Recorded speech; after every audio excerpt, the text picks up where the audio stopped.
Good morning. The Bermuda Cricket Boards are pleased to announce the new and exciting inaugural Super 8 Festival to be held at Seabree Reservoir on Saturday and Sunday of September 8th and 9th. The competition will feature 8 teams with 8 players playing 8 overs per match over the 2 days, with each team granting a minimum of 4 matches and $1,000 cash prizes for grabs. So if you like the T20 format, this is a fast and more exciting. We're hoping to create that Eastern County environment, so we need you to come out and support our team. The entrance fee will be $10 per person. Children and seniors will pay $5. Spots around the field are available for purchase for $100 for both days, on sale from Friday, August the 24th at the Bermuda Cricket Board office. You can call 292-8958 or email at info@cricket.bm. And if there is any vendors interested in this opportunity, please give us a call at our office for pricing. The tournament will be played from 9 a.m. to 7 p.m. each day. On Friday, September the 7th at 12 noon, the captains of the teams will have a draw for the placement of their teams on the schedule. And then on Saturday, teams will play seeding positions with 3 games each. Sunday will be a knockout stage based on the team's position from the previous day.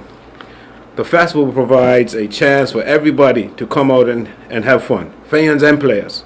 Enjoy a special weekend. The Super 8 format provides constant excitement and compelling viewing at a beautiful venue. If you're a cricket lover and would like to see 80 of Bermuda's best players play cricket at one field over a 2-day period, this is the event for you. So is this clubs or is it? This is Bermuda Cricket Board clubs. Okay. So how many clubs do we have? We have 13 clubs. So how do you pick 8?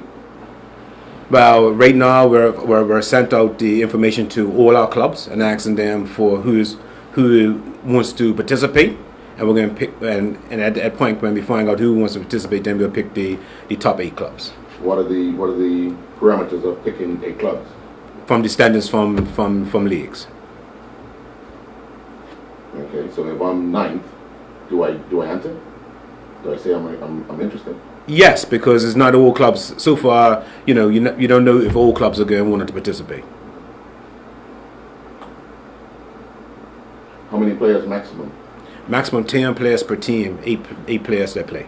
So once the 10 are in, that's a 10. You can't switch a player. You can't switch a player after the 10 players have been assigned on that morning of the game. So after on Saturday morning, when they show up and they 10s on the team sheet, that's your 10 for the tournament. And if any players that are not clubs are not participating and they want to go to another club, belongs to Bermuda Cricket Board player, they can sign up with another club as well. So ultimately, a club could end up with 8 guest players. That's a possibility.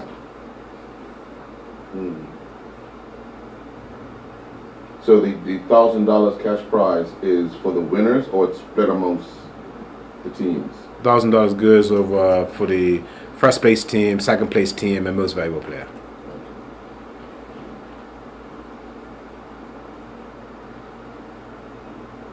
How much time is allowed in between games? It's due to the amount of games you can play. That's why it's down to 8 teams. It's not going to be much time in between games. We're trying to actually have one team coming off and one team going on. So technically, it would be 2 games pretty much going at a time to actually get 2 games completed pretty much at the same time. And what's been the response so far from the clubs? By the emails received, a lot of clubs have emailed actually, the conditions and stuff like that. So they got all the packages now. So hopefully, by the end of the week, we'll understand who is actually registered for the tournament. So this weekend interrupts the 2020? It's the weekend before the last weekend of 2020. Okay.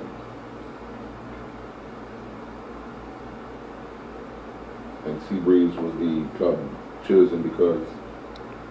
If you listen to my comment, because of the Eastern Continent environment, since they have the infrastructure that will already be in place the week before, it was easy to hold that infrastructure over for the next weekend.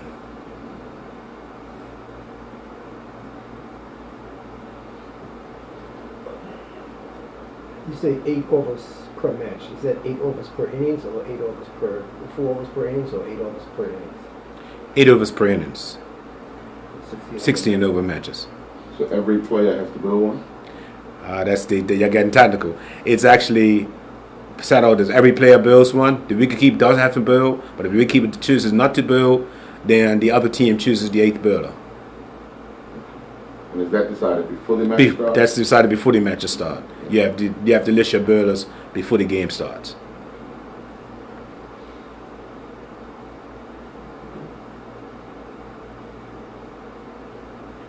Can I ask you a question with regards to it's still a conversation. People at the grounds talk about it.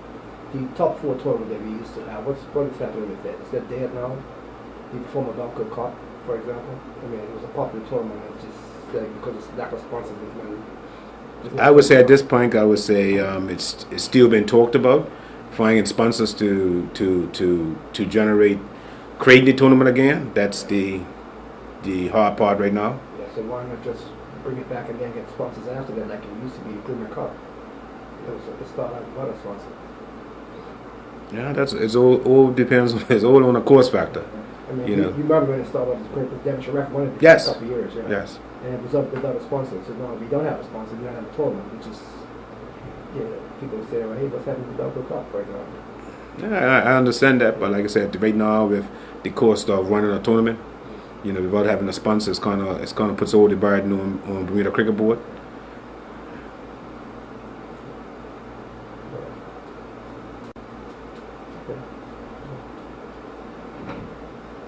On another note, the 2020 tournament, the schedule suggests that it's going to be knockout semi-finals for the first division, but there's nothing in the schedule that suggests that the third division is going to be played the same way. Yeah, the first division has more teams than the Premier, so they couldn't get with the schedule, couldn't get in where everybody plays everybody once. But the Premier, you're allowed, they're able to for that to happen. So that's why you end up with a playoff. It's just going to be like a league. It's just a straight league. All right.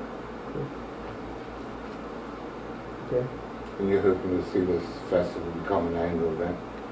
Yes, we're actually hoping that the event will be very exciting.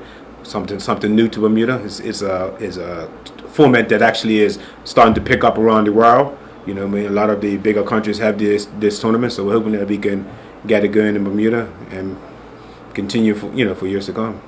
And the location will switch depending on where the Eastern Country is being held? No, actually, the Eastern Country was just the easiest way of getting it implemented this year. We're hoping that we could rotate the tournament between the countries in the years coming. Any thoughts of using National Stadium too? Yeah, it's always a thought of using National Stadium. That's always the first thought. Probably one of the better venues in the Parliament is the cost factor of using National Stadium. Everybody understands that, using National Stadium, you automatically go into a larger cost than you use in a local field.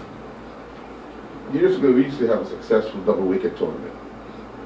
Any thought of bringing that sort of excitement back? Yes, actually, we talked about that as well before we talked about the T8. We talked about the double wicket, and just with double wicket, it's still trying to fit it into the schedule. This seemed like was able to fit in a little better than the double wicket, and the cost factor and the amount of players you're talking about. This had more players that would be involved than double wicket, so we thought that the T8 would be a better format.